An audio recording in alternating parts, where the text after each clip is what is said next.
Bonjour et bienvenue dans Tech ou Transformation en cours, une émission de News Assurance Pro en partenariat avec CGLIM Assurance. Nous allons parler de culture d'entreprise, de frais généraux et de parcours de souscription. On y va ?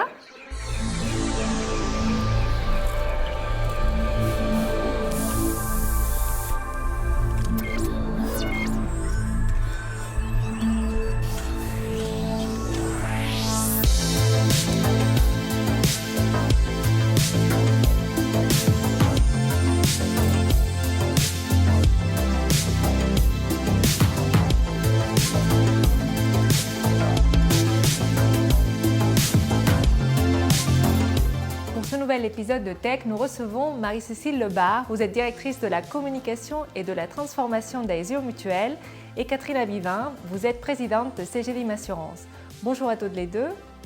Bonjour Mariana. Alors Marie-Cécile, vous êtes une des dirigeantes historiques d'Aesio Mutuel. Vous avez participé à la création du groupe en 2019 et vous êtes issue de l'une des mutuelles fondatrices, EOVI MCD. Je vous propose, avant de démarrer, une petite vidéo pour découvrir la genèse de cette mutuelle. Aesio était au départ une union mutualiste de groupe créée en 2016 par 3 mutuelles régionales, Adrea, Apreva et EOVI MCD. En 2020, les 3 mutuelles décident de fusionner leur portefeuille et de créer Aesio Mutuel. Parallèlement, la mutuelle santé se rapproche de la Massif pour donner naissance à Aima Group, un géant de l'assurance présent sur les marchés de la santé, de l'IARD, de l'épargne et de la gestion d'actifs. Aujourd'hui, Aesio Mutuel couvre près de 2,3 millions de personnes avec plus de 240 agents sur le territoire. Mais les premières années d'Aesio ont été difficiles sur le plan des résultats. Après avoir cumulé près de 170 millions d'euros de pertes en 4 ans, la mutuelle a mis en place une restructuration. Aesio Mutuel a renoué avec les bénéfices en 2024. Son résultat net s'est établi à 15,3 millions d'euros, soit une amélioration de plus de 55 millions d'euros par rapport à 2023. Le chiffre d'affaires est resté stable, au-delà de 2 milliards d'euros, et le ratio de solvabilité a progressé à 249%, bien au-dessus des exigences réglementaires. Alors, ces chiffres traduisent le succès du plan de transformation Élan 2025, un plan qui a nécessité la réduction de 25% des frais d'exploitation de la mutuelle, 200 licenciements et la fermeture de 29 sites administratifs. Marie-Cécile, où en est aujourd'hui Aesio Mutuel dans son redressement ? Alors je dirais que le plan Élan 2025 arrive à échéance à la fin de cette année et en fait il est quasiment finalisé. Il a effectivement, il s'est cristallisé en 2022 après 2 ou 3 exercices un peu compliqués et des pertes, où on a mené une vraie réflexion sur nos domaines d'activité stratégique, sur ce qui créait de la valeur et ce qui en détruisait, et où nous avons assumé de mettre en place un plan de transformation avec un volet transformation sociale et transformation territoriale très important. Je dis ça parce qu'évidemment, ça a des impacts vis-à-vis des collaborateurs et vis-à-vis des parties prenantes d'Aesio. Et nous avons eu un certain nombre de chantiers opérationnels autour de la modernisation, l'industrialisation de la gestion, l'amélioration de l'expérience client, un plan d'économie achat, la transformation de l'IT aussi. Et ça nous a permis d'atteindre notre objectif initial, qui est vraiment celui au retour à l'équilibre d'Aesio Mutuel. Premier jalon, fin 2024, l'équilibre du résultat net. Et fin 2025, l'équilibre d'exploitation. Et on aura donc un résultat net positif avec les résultats financiers. Le PSE est derrière nous, c'était le levier pour la transformation sociale. Les fermetures de sites sont derrière nous aussi. On parachève là, un plan de modernisation et de rénovation et des 12 sites opérationnels sur lesquels nous sommes regroupés. Et les résultats économiques sont au rendez-vous. Donc je pense que Élan, et j'en parle pas parce que je l'ai dit coordonné, mais au titre de tous les collaborateurs et managers d'Aesio Mutuel et au titre d'Olivier Brenza, qui a assumé et porté ce plan, est effectivement, je ne sais pas s'il faut dire une réussite, en tout cas atteint ses objectifs. Quels sont les principaux enseignements que vous tirez de ce plan de transformation ? Alors, le mot transformation, en réalité, c'est un mot assez galvaudé parce qu'à chaque entreprise, son plan de transfo, et à chaque fois, on parle d'autres choses, de choses différentes. Nous, c'était un objectif très clair, un retour à l'équilibre économique, assumé par la direction générale, par notre président, Patrick Brottier, et de fait assumé par les managers de l'entreprise. On s'est donné les moyens et le temps de le dérouler et de le déployer. L'enseignement, c'est un objectif très clair, pas de brèche. C'est une expression chère à Olivier Brenza, c'est-à-dire qu'on ne s'est pas dit au milieu, au début, en disant ah, on pourrait peut-être faire autrement, ou c'est peut-être un peu radical, ou voilà, on a tenu, je dirais, le cap. On a embarqué une communauté d'acteurs qui étaient en charge de piloter les différents projets associés. On a beaucoup mesuré, on a introduit, je pense qu'on a fait faire un bond à Aesio Mutuel dans la culture du pilotage et la culture de la performance économique. C'est pas forcément moi, mais c'est avec la direction de la performance notamment. Et ça nous a permis vraiment de savoir où on allait et de savoir qu'on y allait. Voilà. Donc un renforcement de la culture économique. Je pense qu'en mutuelle, ce n'est pas intuitif ce genre de plan de transfo. Donc ça nous a appris qu'on était capable de le faire, capable de l'assumer et capable de le réussir. Donc il y a un avant, un après. Alors Catherine Abivin, on voit que les mutuelles santé tentent de réduire leurs dépenses. Quelle est la meilleure stratégie, la stratégie la plus efficace pour réduire les frais de gestion ? Alors, il y a plusieurs leviers. Dans le cadre d'une fusion, comme c'était le cas pour Aesio, je pense que ce qui est très important, c'est déjà d'actionner dès la fusion une transformation, c'est-à-dire définir une organisation avec des responsables uniques sur chaque sujet pour pouvoir dérouler, mettre en œuvre des process uniques, des produits uniques, convergés, on va dire. Également sur les systèmes d'information, parce qu'avec un seul système d'information, il y aura des gains sur le coût du système lui-même, mais surtout un impact aussi sur l'efficacité des équipes qui vont pouvoir être plus mutualisées, y compris sur les systèmes de CRM, par exemple vis-à-vis des clients. Un seul CRM pour adresser l'ensemble des clients à l'issue d'une fusion, c'est beaucoup plus efficace. Alors, ça va avoir plus un effet sur les revenus, mais un effet indirect sur le taux de frais de gestion, parce que plus on va avoir des revenus importants pour amortir les coûts fixes, plus ce taux de frais de gestion va diminuer. Ensuite, on peut aussi faire appel à de l'externalisation. Alors ça, c'est encore une autre étape qui peut être plus compliquée, notamment parce qu'en général, dans le cas d'une fusion, on se retrouve plutôt avec trop de salariés que pas assez. Donc externaliser, il faut l'anticiper, ou alors il faut accepter de faire un transfert de personnel pour accompagner cette externalisation. Donc il y a pas mal de leviers.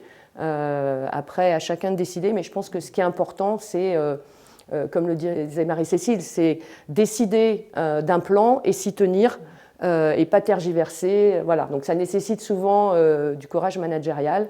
Et moi, en tout cas, vu de l'extérieur, j'ai pu constater que Aesio a eu ce courage pour mener le plan malgré des détracteurs, y compris dans la presse, et des politiques qui se sont émus du sujet.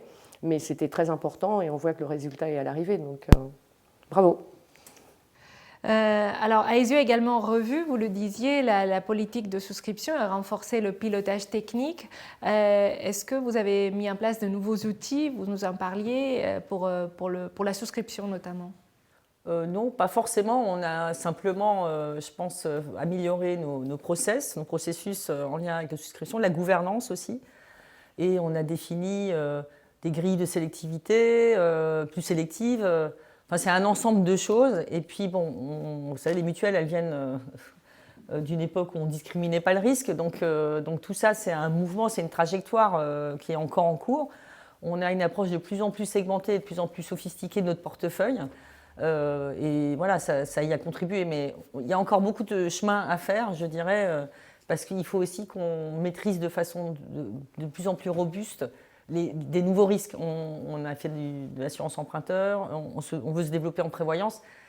Ce n'est pas nos métiers historiques. Donc cette professionnalisation et optimisation de nos pratiques, elle est encore en cours. Et sur les parcours de souscription, vous avez travaillé des nouveaux parcours ? Alors sur le parcours de souscription, oui, je pensais à la politique de souscription. Le parcours de souscription, effectivement, dans le cadre du chantier amélioration de l'expérience client, on a, et c'était quelque part aussi un travail qui était rendu nécessaire par la fusion, on a mis en place un parcours de souscription full web et surtout qui était là aussi pour faciliter la vie des conseillers en agence. Donc d'abord sur l'offre individuelle, maintenant sur le TNS aussi. On a des résultats évidemment qui sont excellents puisqu'on a plus de 200% en full web. On fait beaucoup de ventes hybrides. En full web, on est encore relativement petit. Et puis surtout, ça facilite les parcours. Voilà, on a mesuré, on a 23% de leads en plus. On a un temps, je veux dire, l'adhérent ou le prospect a réduit le temps de navigation par 7 en fait. On avait des parcours qui étaient multiples et qui n'étaient pas bons. Donc là, voilà. Et ça sert maintenant de coquille pour d'autres déploiements sur d'autres offres, etc. On a des projets dans les cartons qui utiliseront cet écosystème de parcours et on peut aller plus vite. Voilà. Le time to market est réduit. Catherine Abivin, quelles sont les dernières tendances du marché en matière de parcours de souscription ? Alors, le fait de faire des parcours sur le web, c'est tout à fait indispensable aujourd'hui, mais j'ai entendu que ça facilitait aussi le travail des conseillers. Et donc aujourd'hui, ce qu'il faut savoir faire, c'est associer l'offre sur le web et la reprise en main à un moment donné par un conseiller. Parce que l'assurance santé, c'est quand même compliqué pour le grand public. Il y a un grand nombre de segments, de règles, de garanties. Les internautes, ils s'arrêtent souvent en cours de route et donc il faut arriver à avoir un système qui permette de reprendre la main en cours de route. Également, on peut avoir un site web interne, mais ce qui est aussi quand même d'actualité et vers quoi il faut aller, c'est d'être capable de mettre ses offres à disposition de plateformes de comparateurs ou de courtiers. Et donc ça nécessite de pouvoir exposer en fait ces offres, ces produits par des web services, des API, enfin des systèmes informatiques, on va dire, à l'extérieur, qui soient sécurisés, mais qui apportent également un complément en fait de souscription. Alors c'est pas tout à fait toujours dans l'ADN des mutuelles, hein, mais les autres le font, donc les concurrents le font, et puis les courtiers deviennent des concurrents. Donc les mutuelles, en tant que porteurs de risques, doivent aussi se diriger vers ce type de souscription. Alors on va parler un peu d'autres branches de l'assurance. L'assurance santé, ça reste votre activité principale chez Aesio Mutuelle. Quelle est votre stratégie pour accélérer sur la prévoyance ? Alors la prévoyance, on en a toujours fait, mais on l'a fait de façon, je dirais, un peu fragmentée, avec différents acteurs, différents partenaires, sans forcément maîtriser la chaîne de valeur. Donc dans le cadre d'Élan, effectivement, on a décidé de faire de la prévoyance individuelle une priorité et surtout d'internaliser. Vous saviez qu'on avait créé une entreprise commune avec Massif, Prévoyance Aesio Massif, où en fait la gestion était chez eux. Donc là maintenant on récupère, enfin on est en train de récupérer, Catherine le sait bien puisqu'elle a été impliquée, même si on n'a pas choisi l'outil de CGDIM, il y a tout un sujet sur la reprise des données. Et donc, on va s'industrialiser, professionnaliser. Ce n'est pas seulement le sujet de la gestion, c'est de mieux maîtriser tous les métiers associés techniquement à la prévoyance. Et puis, on réfléchit à ce qu'on va faire sur la prévoyance collective. Je ne peux pas vous dire qu'on a décidé d'appuyer sur le bouton, mais évidemment, c'est en cours de réflexion. Aujourd'hui, on fait à peu près 5% de notre chiffre d'affaires en prévoyance. Notre ambition, elle est de doubler d'ici 5 ans, en fait. Alors, ça ne paraît pas forcément beaucoup. Pour nous, c'est beaucoup. Parce que là d'où on part, on part d'une organisation un peu complexe autour de la prévoyance. Et voilà, donc ça aussi, c'est une grosse transformation qui va se poursuivre après Élan 2025. Et donc là, on est dans des affres de mise en œuvre, déploiement d'outils avec ce qui va bien et ce qui va moins bien, comme d'habitude, sur ce genre de projet. Voilà. Alors, on voit qu'il y a cette volonté de diversification chez les acteurs de l'assurance santé. Catherine Abivin, quelle est la meilleure stratégie pour multi-équiper ses clients en prévoyance ? Alors déjà, il y a la prévoyance collective et la prévoyance individuelle. En collectif, il est quand même assez difficile de changer d'assureur pour une entreprise parce qu'il y a souvent des sinistres en cours. Et donc, le nouvel assureur doit reprendre des sinistres, alors avec ou sans transfert de provision, mais quoi qu'il arrive, il doit payer au moins les revalorisations futures. Donc, c'est quand même tout un process assez complexe. Donc, du coup, moi, ce que je conseille, c'est de se concentrer sur les cas et les cibles pour lesquels il n'y aura pas ce travail à faire. Donc, par exemple, cibler ses clients santé qui n'ont pas encore de prévoyance, pour les non-cadres notamment, parce que pour les cadres, c'est obligatoire. Ou les nouvelles entreprises, même si sur les nouvelles entreprises, on prend le risque qu'il n'y ait pas beaucoup de salariés ou que l'entreprise quand même mette la clé sous la porte. Il y a quand même beaucoup d'entreprises qui ne durent pas une fois qu'elles ont été créées. Donc ça, c'est pour le collectif. En individuel, c'est plus simple, et aujourd'hui, vendre du décès accidentel ou des garanties accident de la vie, de la dépendance pour une mutuelle santé, ça reste plus à portée de main. Notamment, il y a un sujet de formation et d'appropriation par les équipes. Et donc, ça, c'est un point important dans la stratégie pour mettre en œuvre de la prévoyance. Il ne faut pas le faire comme on fait de la santé avec les mêmes personnes. Et voilà. Ou alors, on prend quelques personnes et on les envoie en formation pendant un petit temps.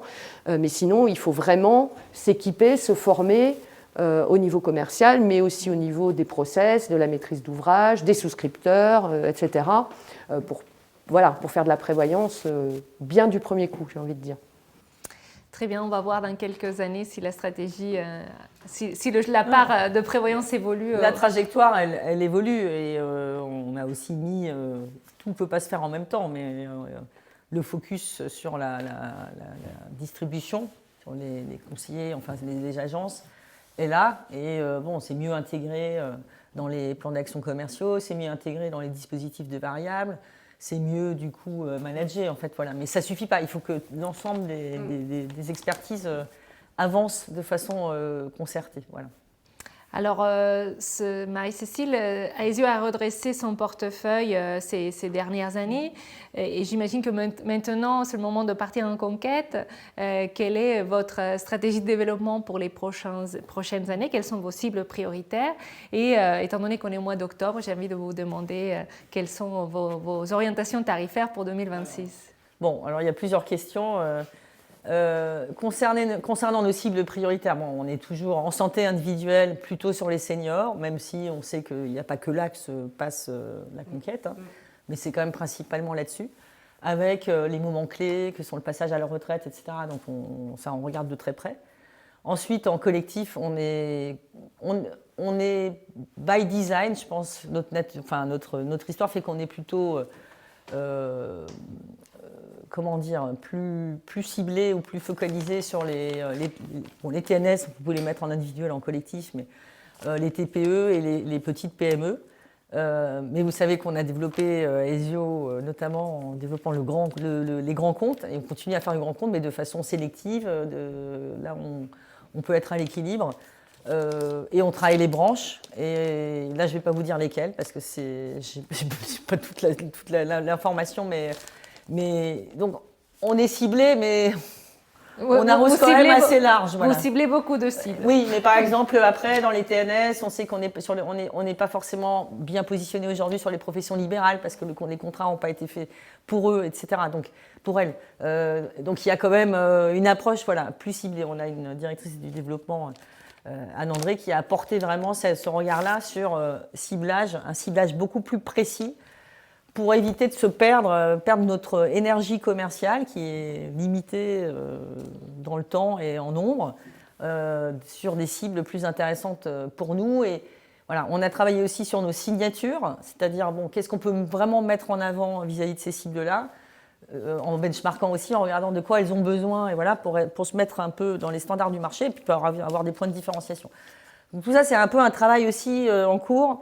La dernière année d'élan, on l'a appelé Ambition Net Plus. La volonté, c'était vraiment d'organiser la relance, de rebooster, je dirais, le développement commercial. Parce que vous savez, il ne suffit pas, vous pouvez lire n'importe quel bouquin de management, quand vous restructurez, c'est compliqué de développer en même temps. Donc on a essayé de gérer cet effet de baisse d'activité, de transition entre élan et la suite, avec une attention très particulière sur la relance commerciale ciblée et rentable, si possible, de préférence. On voit que ces dernières années, l'objectif était de redresser le portefeuille. Il y a eu peut-être des augmentations tarifaires et des résiliations importantes.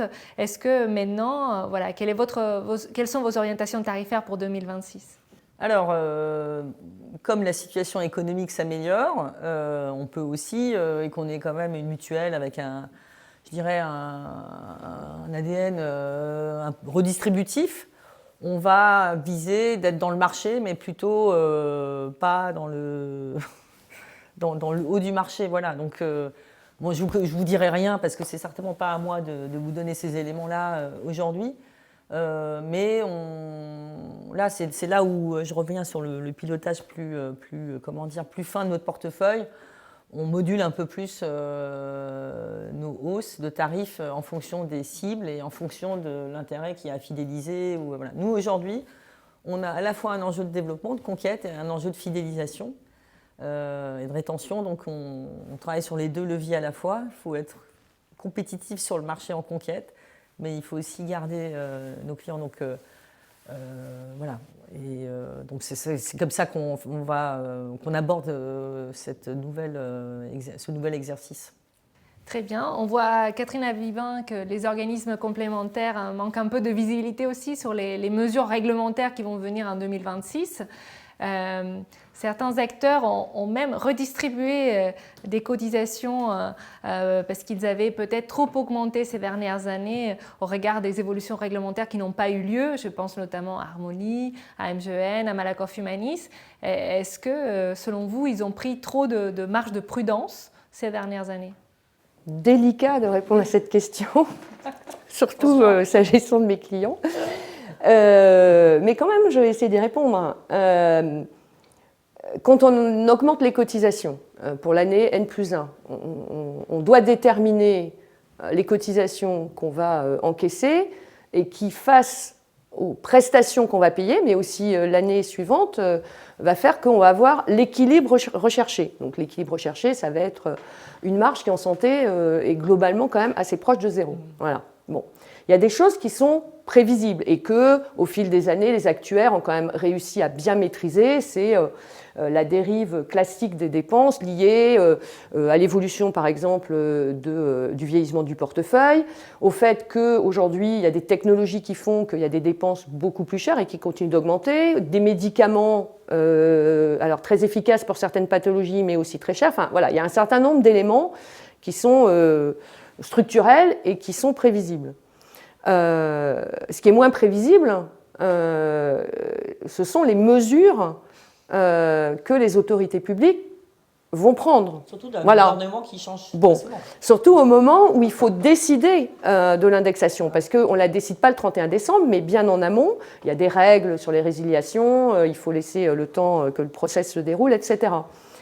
L'autre élément qui est pris en considération quand on indexe et qu'on définit la cotise N+1, c'est la prise en compte, on va dire, du résultat de l'année en cours. Si on a un peu trop augmenté cette année ou pas assez, parce qu'on n'a pas pris certains éléments en compte ou parce qu'il y a toujours des éléments exceptionnels, en général, les actuaires le prennent en compte pour définir la cotisation de l'année N+1. Bon, il s'avère qu'en 2025, certains l'ont pris en compte pour faire quelque chose au mois de juillet. Mais qu'est-ce qui s'est passé l'année dernière? Moi, ce que j'ai compris et ce que j'interprète, c'est que l'année dernière, il y avait eu des projets de taxes, la taxe à 1 milliard à partager entre tout le monde, et il y avait des désengagements de la sécurité sociale sur les médicaments, enfin il y avait des mesures qui impactaient les prestations ou les taxes des complémentaires santé. Donc certains ont pris ça en considération au moment où ils ont défini la cotisation 2025. Donc soit ensuite ils attendaient le prix 2026 pour le prendre en compte, soit certains ont décidé de le faire au mois de juillet. Moi, je l'interprète comme ça. Après, du coup, les gens qui ont restitué, alors la plupart, c'est 1 mois de cotisation en juillet, eh ben, ils n'auront pas cet argent-là pour moins augmenter la cotise 2026. Voilà. Tout ceci est juste mécanique, actuarielle, et donc c'est des règles de 3. Quoi. Voilà. On attendra le prochain PLFSS pour voir si les marges, si les hausses de tarifs annoncées par les cabinets d'actuariat en ce mois de septembre étaient conformes au transfert de charges attendu par le secteur. Oui, mais ils n'ont pas pris en compte. Elles sont plus modérées que l'année précédente. Oui, mais précision, enfin moi j'ai lu un peu d'articles dans les médias, dont tes articles, Mariona, mais les acteurs, je trouve, ont été plus prudents dans leur communication cette année. En disant, voilà mon taux pivot, ce n'est qu'un taux pivot, comme dit Marie-Cécile, le vrai taux d'indexation, il tient compte aussi de certains produits, des contrats sur mesure, etc.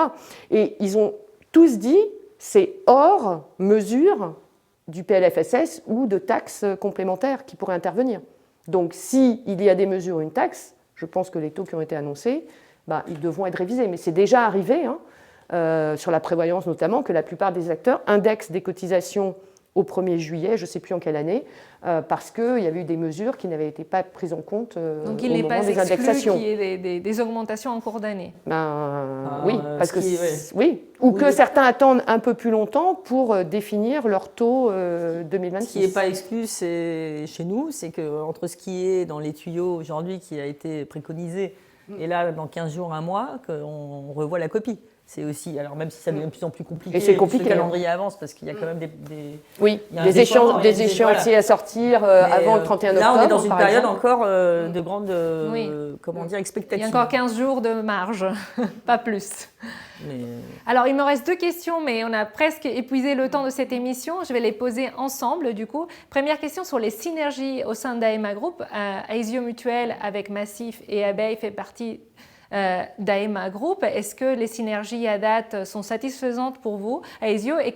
Et la deuxième question, ça porte sur le plan stratégique, le prochain plan stratégique d'Aesio Group, d'Aesio Mutuel. Est-ce que vous allez renforcer ces synergies? Alors, sur les synergies au niveau d'AEMA, elles sont conformes à la philosophie du groupe, qui est un groupe décentralisé qui s'appuie sur des marques qui sont relativement indépendantes. Et on a des communautés métiers qui travaillent sur des chantiers communs. C'est comme ça qu'on avait choisi un carte blanche partenaire comme réseau de soins communs. On fait du plaidoyer aussi, donc ça prend différentes formes. Elles ne sont pas très avancées. On regarde au niveau des achats aussi, au niveau d'AEMA, donc et ça peut bénéficier à tout le monde. Voilà, donc mais c'est according to plan dans le cadre du plan stratégique d'AEMA 24-26. Donc il n'y a pas de surprise. Et concernant les perspectives pour la suite, alors pareil, c'est en gestation. Là, vous imaginez bien qu'en sortie de 2025, ça fait un moment qu'on travaille sur la suite. Avec le gros enjeu, c'est de consolider notre position en santé et peut-être de reprendre un peu plus la main en développement commercial, de réussir la diversification en prévoyance à la hauteur des ambitions qu'on s'est fixées, y compris en traitant le sujet du collectif, où on a encore des choses à faire et à décider. Et puis ensuite, de développer des activités, alors on peut parler de diversification, je ne sais pas s'il faut parler de diversification, des activités sur 2 univers bien se loger et bien vivre. Bien vivre, c'est du service, ça peut être du service domotique, conciergerie médicale, ce type-là, c'est en réflexion. Hein. Et bien se loger, c'est autour, ça peut être l'assurance, développer l'assurance emprunteur, on peut parler de crédit immobilier éventuellement, c'est en gestation, voilà. Et puis après, peut-être même d'autres choses, voilà, mais ce n'est pas à moi de les annoncer aujourd'hui. Merci beaucoup Marie-Cécile Lebard d'avoir dressé ces premières pistes de votre prochain plan stratégique. Merci beaucoup Catherine Abivin d'avoir répondu à nos questions. Merci à vous également de nous avoir suivis. Je vous retrouve bientôt sur News Assurance Pro.